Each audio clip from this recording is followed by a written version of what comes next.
अन्यंग एरोवन मन्नासो फंगावायो। दोस्तों अब बात करते हैं एपिसोड 7 की। तो जैसा कि मैंने लास्ट एपिसोड में बताया था कि टाले अपनी चाल चलते हुए आन्यो की सिस्टर को मैरिज के लिए मना लेता है, लेकिन राजा इसके लिए तैयार नहीं होते। तो टाले राजा को लालच देता है कि अगर वो अपनी बेटी की शादी से करा देंगे तो वो उनके राज्य में फर्निश लगाने में मदद करेगा। इधर वांग ओके और किम सूरो की केमिस्ट्री आगे बढ़ती है और किम सूरो वांग ओके के पास जाकर खड़ा हो जाता है और कहता है कि मैं कब से तुम्हारे पास खड़ा था लेकिन तुमने नोटिस ही नहीं किया। जिसके बाद सभी मिलकर किम सूरो के राजा बनने के लिए मीटिंग करते हैं, जहां क्योंग भी कहती है कि किम सूरो के राजा बनने के लिए हमें और राज्यों की मदद चाहिए, इसलिए उनके कुछ राज्यों के राजाओं को बुलाया है। तो किम सूरो कहता है कि हमें दूसरे राज्यों के सपोर्ट की जरूरत नहीं है, हमें बस अपने राज्य पर ध्यान देना चाहिए। जिस पर वांग ओके कहती है कि नहीं, ऐसा नहीं है, हमें अपने राज्य पर ध्यान देने के साथ साथ दूसरे राज्य का सपोर्ट भी लेना चाहिए, क्योंकि हमें कभी न कभी किसी न किसी राज्य की जरूरत पड़ सकती है। जिसके बाद किम सूरो के लिए एक महल बनाने की बात होती है, जिसके लिए किम सूरो मना करता है, लेकिन इंडियन प्रिंसेस कहती है कि एक राजा के लिए महल होना बहुत जरूरी है। जिसके बाद वांग ओके अकेले में किम सूरो से कहती है कि कहीं तुम मुझसे नाराज तो नहीं हो। तो किम सूरो कहता है कि नहीं, बल्कि मैं तो सोच रहा था कि तुम कितनी समझदार हो। जिसके बाद दूसरे राज्य से एक राजकुमार और उसके मंत्री गोयांग नेशन पहुंचते हैं, जहां क्योंग भी उनका वेलकम करती है। लेकिन वो राजकुमार जब वांग ओके को देखता है तो वो उसे पसंद करने लगता है। आगे जब वो मिलकर मीटिंग करते हैं तो क्योंग भी सबसे अपने बेटे किम सूरो को मिलवाती है। तो वहाँ वो राजकुमार वांग ओके की तरफ देखकर कहता है कि इस लड़की को मुझे ड्रिंक सर्व करना चाहिए, जिस पर किम सूरो नाराज होता है और क्योंग भी कहती है कि वो लड़की उनकी होने वाली डॉटर इन लॉ है। लेकिन वो राजकुमार नहीं मानता और कहता है कि अब जब उसने ग्लास उठा ही लिया है तो उसे ड्रिंक भी सर्व कर देना चाहिए। तो वांग ओके उस राजकुमार को ड्रिंक सर्व कर रही होती है कि उसी टाइम वो राजकुमार उसका हाथ पकड़ लेता है। तो वो अपना हाथ छुड़ाकर वहाँ से चली जाती है और उस राजकुमार की इस हरकत के लिए किम सूरो उसे एक जोरदार पंच मारता है और उससे कहता है कि आगे से वांग ओके से दूर रहना, वरना मैं तुम्हें मार दूंगा। जिसके बाद मीटिंग में सभी किम सूरो के राजा बनने के लिए सहमत हो जाते हैं, लेकिन उन सबको सिंघवी का डर होता है। इधर सिंघवी जिन्नासी के पास उसकी मदद लेने जाता है, लेकिन जिन्नासी सिंघवी से उसका साथ देने के लिए मना कर देता है। तो वो गुस्से में बड़े मंदिर जाकर उस पवित्र पत्थर को तोड़ देता है, जिसने किम सूरो के राजा बनने की भविष्यवाणी की थी। इधर क्योंग भी किम सूरो के राजा बनने की तैयारी कर रही होती है और उसी टाइम उसे सिंघवी के बारे में पता चलता है कि उसने वो पवित्र पत्थर तोड़ दिया है। तो वो वहाँ जाती है, जहाँ पहले से सिंघवी अपने सैनिकों के साथ उसके आने का इंतजार कर रहा होता है। तो वो क्योंग को किडनैप कर लेता है और किम सूरो के आने का वेट करता है। तो जब किम सूरो वहाँ आता है तो सिंघवी पहले से अपने सैनिकों के साथ तैयार रहता है और किम सूरो से कहता है कि वो आगे बढ़े और अपनी माँ को बचा ले। तो वो सुंदो और द्योक्सुन की नहीं सुनता और अपनी माँ को बचाने के लिए आगे बढ़ता है, लेकिन क्योंग भी किम सूरो की जान बचाने के लिए किम सूरो की तरफ आगे बढ़ती है और सारे तीर अपने ऊपर ले लेती है। और जब ये बात जिन्नासी को पता चलती है तो वो अपनी माँ से मिलने आता है। तो वो जिन्नासी से अपने भाई का साथ देने और किम सूरो से राजा बनकर जिन्नासी का ध्यान रखने की कहते हुए मर जाती है। इधर सिंघवी अपने सैनिकों के साथ एक गुफा में छुप जाता है, क्योंकि द्योक्सुन उसे ढूंढ रहा होता है। इधर सभी मिनिस्टर किम सूरो से राजा बनने की कहते हैं, तो वो कहता है कि वो अभी इस बारे में सोच रहा है। वहीं क्योंग को दफनाने का काम चल रहा होता है। तो जैसा कि वहाँ कुप्रथा थी कि राजा या रानी के साथ उसके दास दासियों को मारकर दफनाया जाता था, और ये तो हम शुरुआत से जानते ही हैं कि किम सूरो इन प्रथाओं के विरोध में था, इसलिए वो इन प्रथाओं को करने से मना कर देता है।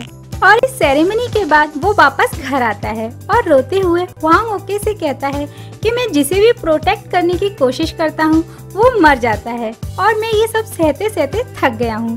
तो वांग ओके उससे कहती है कि मैं हमेशा तुम्हारे साथ हूँ। वहीं सूरो नेशन से टाले और आन्यो की आंट वहाँ आई होती हैं, जहाँ टाले उससे कहता है कि मैंने इस बात को एक्सेप्ट कर लिया है कि वो भविष्यवाणी तुम्हारे लिए ही हुई है, इसलिए अब वो उसके रास्ते में नहीं आएगा। जिसके बाद जिन्नासी किमसूरो के पास आता है और उससे कहता है कि आखिर तुम राजा बनने के लिए इतना हिचकिचा क्यों रहे हो। तो किमसूरो कहता है, मैं ये सोचकर घबरा जाता हूँ कि राजा बनने के बाद मैं कहीं ये भूल ना जाऊँ कि मैंने शुरुआत कहाँ से की थी। जिसके बाद जिन्नासी किमसूरो से कहता है कि तुम आगे बढ़ो, मैं तुम्हारे साथ हूँ। तो किमसूरो कहता है कि मुझे अभी तुम्हारी जरूरत है, तुम यहीं मेरे पास रह जाओ। वहीं जब से किमसूरो ने फर्निश का काम शुरू किया होता है, तब से आसपास के गांव वालों को उससे परेशानी हो रही होती है। तो वो उन सबके साथ मिलकर उनकी परेशानियों का हल निकाल लेता है और उनके साथ भी मिलकर काम करने को तैयार हो जाता है। तो गांव वाले किमसूरो से खुश हो जाते हैं और उसे अपना राजा मान लेते हैं। जिसके बाद किमसूरो मीटिंग में कहता है कि वो राजा बनने को तैयार है, लेकिन वो गोयांग नेशन का राजा नहीं बनेगा, बल्कि एक न्यू नेशन बनाएगा जिसका नाम गया नेशन रखेगा। ये सुनकर सब खुश होते हैं। साथ ही वो ये भी कहता है कि पॉलिटिकल मैटर्स वो सिर्फ अपने भाई के साथ ही शेयर करेगा। इधर द्योक्सुन को पता चल जाता है कि सिंघवी कहाँ छुपा है, तो वो सिंघवी को पकड़ लेता है। तो मीटिंग में किमसूरो कहता है कि वो सिंघवी को अपनी पर्सनल फीलिंग्स की वजह से सजा नहीं दे सकता, इसलिए सबकी जो राय होगी वो वही करेगा। तो वांग ओके अकेले में किमसूरो से पूछती है कि वो सिंघवी को सजा देने में इतना सोच क्यों रहा है। तो किमसूरो कहता है कि वो सोच रहा है कि उसकी माँ ने उससे शादी की थी, इसलिए कहीं ना कहीं वो उसका पिता है। तो वांग ओके उससे कहती है कि नहीं, वो एक बुरा आदमी है, उसने सभी को हार्म करने की कोशिश की है, इसलिए उसे सजा मिलनी ही चाहिए। जिसके बाद उसे सजा मिलने ही वाली होती है, लेकिन उससे पहले वो गांव के लोगों से कहता है कि किमसूरो कौन सा अच्छा आदमी है, वो भी तो बाहरी आदमी सुंदो के साथ मिलकर काम कर रहा है और दूसरे देश से आई राजकुमारी को महारानी बनाने जा रहा है, लेकिन उसके बाद भी उसे सजा मिलती है और उसे मार दिया जाता है। और जैसा कि सिंघवी की बातों का असर गांव वालों पर होता है, तो मीटिंग में सभी मिनिस्टर्स अपनी बेटियों को लेकर आते हैं और किमसूरो से कहते हैं कि उन्हें वहीं की राजकुमारी चुननी चाहिए, जिसका वांग ओके को बुरा लगता है। तो सभी के जाने के बाद वांग ओके किमसूरो पर नाराज होती है और वो बात कर ही रहे होते हैं कि उसी टाइम हेड मिनिस्टर अपनी बेटी के साथ वहाँ आ जाते हैं और किमसूरो से कहते हैं कि उसे उनकी बेटी से शादी करनी चाहिए। तो किमसूरो सभी पर नाराज होता है कि सभी उससे बिना पूछे वहाँ इस बारे में बात करने कैसे आए। साथ ही वो ये भी कहता है कि वो सिर्फ वांग ओके से ही शादी करेगा। तो हेड मिनिस्टर कहते हैं कि एक राजा की कई रानियां हो सकती हैं, तो इसमें गलत क्या है। तो ये सब सुनकर वांग ओके वहाँ से चली जाती है।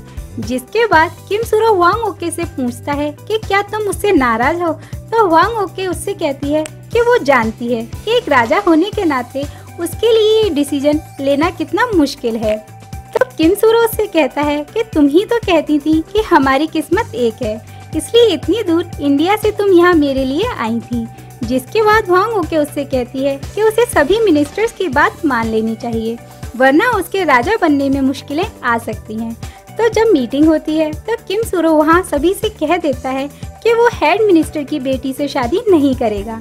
ये सुनकर सभी नाराज होते हैं और कहते हैं कि तुम्हें हमारा साथ तो चाहिए, लेकिन हमारी एक बात भी नहीं मान सकते। तो किमसूरो कहता है कि वो मैरिज करने के लिए राजा नहीं बन रहा, बल्कि गांव के लोगों को प्रोटेक्ट करने के लिए राजा बन रहा है। तो तुम सब मुझे मिलकर अपने इशारों पर चलाना बंद करो।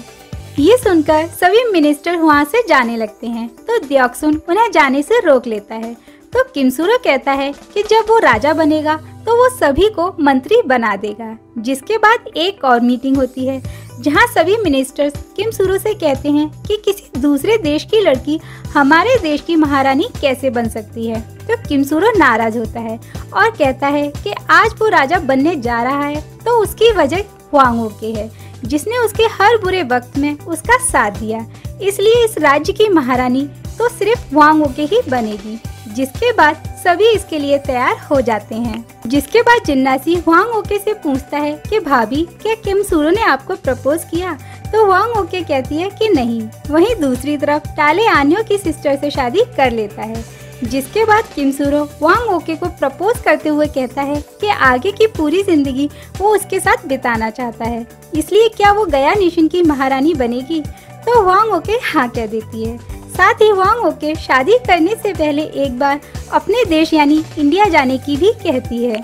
तो किम सूरो से कहता है कि समुद्र में अपने शिप का ध्यान रखना है, जिसके बाद वांग ओके एक बार इंडिया आती है और जाने से पहले कहती है कि इंडिया में दुल्हन रेड कलर की ड्रेस पहनकर शादी करती है, इसलिए वो अपनी शादी भी रेड कलर की ड्रेस पहनकर ही करेगी। जिसके बाद वांग ओके अपने भाई और दास दासियों के साथ इंडिया से कोरिया के लिए निकल जाती है, लेकिन रास्ते में एक तूफान आता है जिसकी वजह से वो वापस नहीं आई होती। तो किम सूरो उसके लिए परेशान होने लगता है। उसी टाइम एक व्यापारी आकर बताता है कि 1 महीने पहले एक तूफान आया था जिसमें कई जहाज डूब गए, तो वो और भी ज्यादा परेशान हो जाता है। तो सुंदो इंडिया के व्यापारियों से पता लगाकर बताता है कि रास्ते में तूफान की वजह से कई जहाज डूब गए हैं और किम सूरो लगातार वांग ओके के आने का इंतजार कर रहा होता है।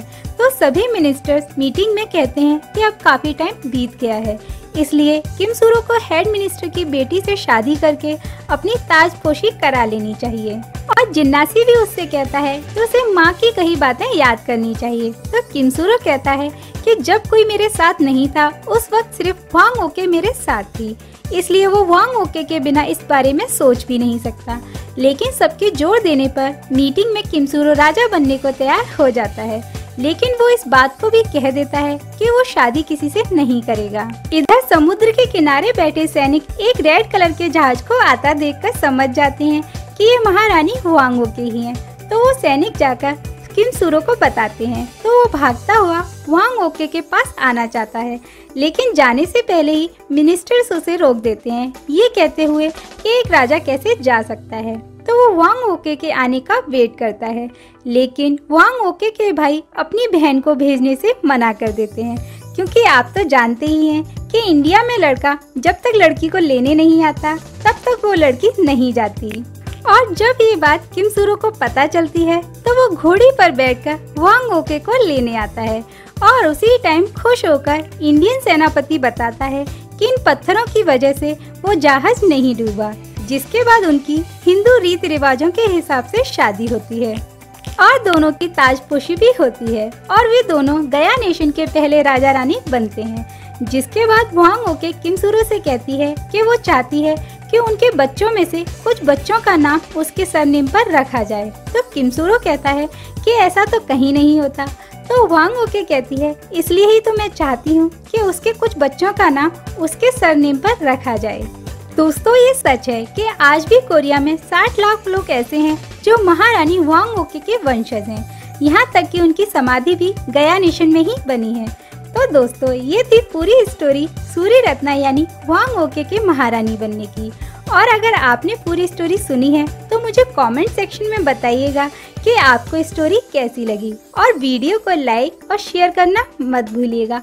हम मिलेंगे आपसे नेक्स्ट वीडियो में एक और इंटरेस्टिंग स्टोरी के साथ। Till then take care and सारंगेओ।